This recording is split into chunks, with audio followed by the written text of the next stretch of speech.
Good old random crits. The mechanic's so central to TF2 that it's hard to imagine the game without it, even if everyone constantly complains about it. I know it's somewhat unfair to instantly kill an enemy because I got lucky, but like, it's so much fun.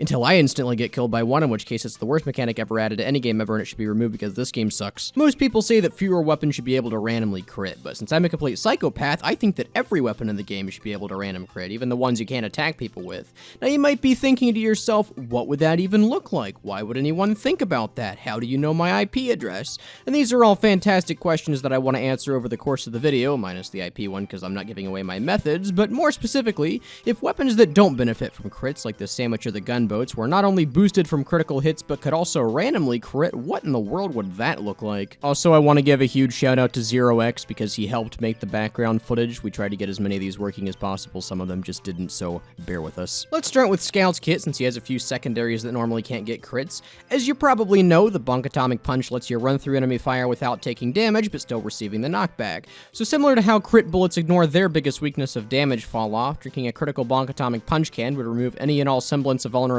while you have it active. You could run through enemy players, ignore all knockback, and do all of this without the slowdown penalty that you normally get when it wears off. Remember, this is a random crit, it's not supposed to be balanced. The critical normally gives you mini crits when you drink it, so you want to guess what the crit version's gonna do?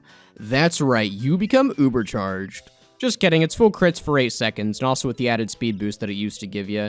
This would basically allow you to turn one random crit into 8 seconds of full crits, which is honestly hilarious now that I say it out loud. Hitting someone with a critical Mad Milk would not only amplify the healing you get from 60 to 100% of the damage you deal, but it would also always apply the max duration to anyone caught in the splash, regardless of whether you directly hit them or not. Oh, and because the Mad Milk isn't broken enough already, we'll also give it the slowdown effect that it gets in MVM. Moving on to Soldier, we have a couple fun weapons to play around with. Rocket Jumper and Sticky Jumper crits are technically already a thing, they just don't do any damage because 0 times 3 is still 0. But what we could let a random crit jumper projectile multiply by 3 is the self knockback you receive. So basically, anytime you want to jump up a small ledge, you have a 1% chance to hit your head on the skybox and blast yourself halfway across the map, which like, this would be amazing, why isn't this a thing already? Soldier and Demo also share the base jumper, and since it normally gives you a slow fall effect, a critical base jumper deployment would give you a no fall effect, allowing you to completely hover, and with an added triple airspeed bonus just for fun.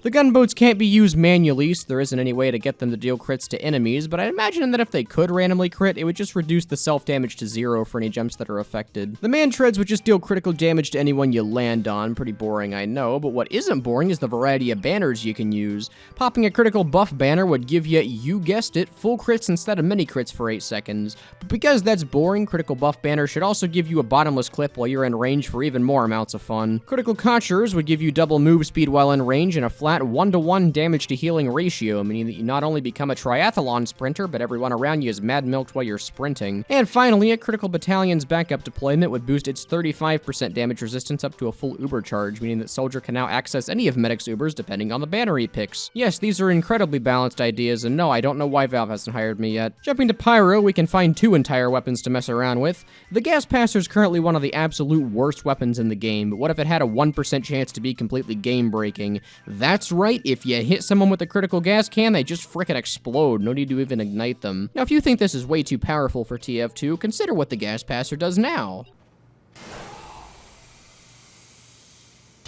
As for the thermal thruster, I'd imagine that its random crits would function similarly to the rocket jumpers, just randomly sending you into the skybox with no remorse. But since it also has landing damage, we might as well apply critical damage to that too, just for the sake of consistency. Moving down the line, Demoman shields have a boring solution and a fun solution. The boring solution is just to make the charge impact damage a crit, so it deals 3 times the normal damage. The fun answer is to also give it like 10 times the normal knockback, so if you hit someone with it and they somehow manage to survive, they get teleported into the upper stratosphere. Heavy is next, coming in with a variety of food items we can enhance.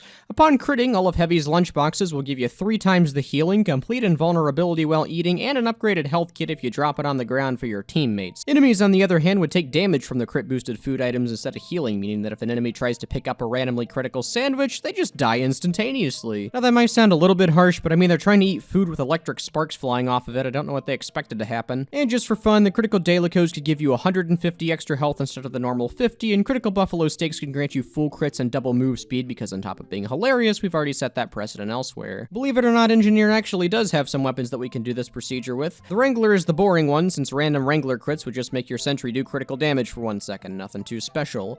But Engineer also has 2 more weapons you don't really think about ever, the Construction PDA and the Demolition PDA. Getting a random Construction PDA crit would instantly cause a level 3 building to pop into existence in front of you at the cost of all of your remaining metal, kinda like what happens in MV in between waves. Random Destruction PDA crits would cause one of your buildings to explode even harder, doing critical damage to anyone caught in the blast, including yourself. Would this change the experience of Engineer gameplay for the positive? Probably not, but it would make playing Russian roulette with your dispenser a lot more fun. Medic is the most boring class for this video, because even though mediguns can't randomly crit, critical healing is already a mechanic built into the game, and you could just combine those 2 concepts in your head and you're gonna get a good idea of what I would say if I wasn't extremely lazy. Moving on to Sniper, this one was difficult to say the least, but I think I've imagined some interesting critical functions for each of his secondaries. Critical Girardi would work basically like the Mad Milk, counting every hit as a direct hit and giving you a better version of the base effect, in this case full crits taken instead of mini crits. As for the Razorback, if a spy tries to backstab you and your Razorback randomly crits, the spy just instantly dies. It's interactive gameplay, trust me. The Danger Shield's random crit system could work on a timer, kind of like the aforementioned minigun. If a Pyro hits you while you have random crits, you don't take fire damage at all. Pretty straightforward. And finally, the Cozy Camper would also work on a timer, but instead of requiring someone to hit you to get the effect, you just have a random chance to restore 20 health on any given tick instead of the normal 4. Oh, and I guess you'd also be completely immune to flinching and knockback, since that's also part of the weapon, I guess. And ending at Spy, all the weapons that can't crit are currently PDAs, so we're gonna have to get a little bit creative here. Starting with the simple ones, Critical Sappers and Red Tape Recorders would do their job 3 times faster, pretty standard stuff.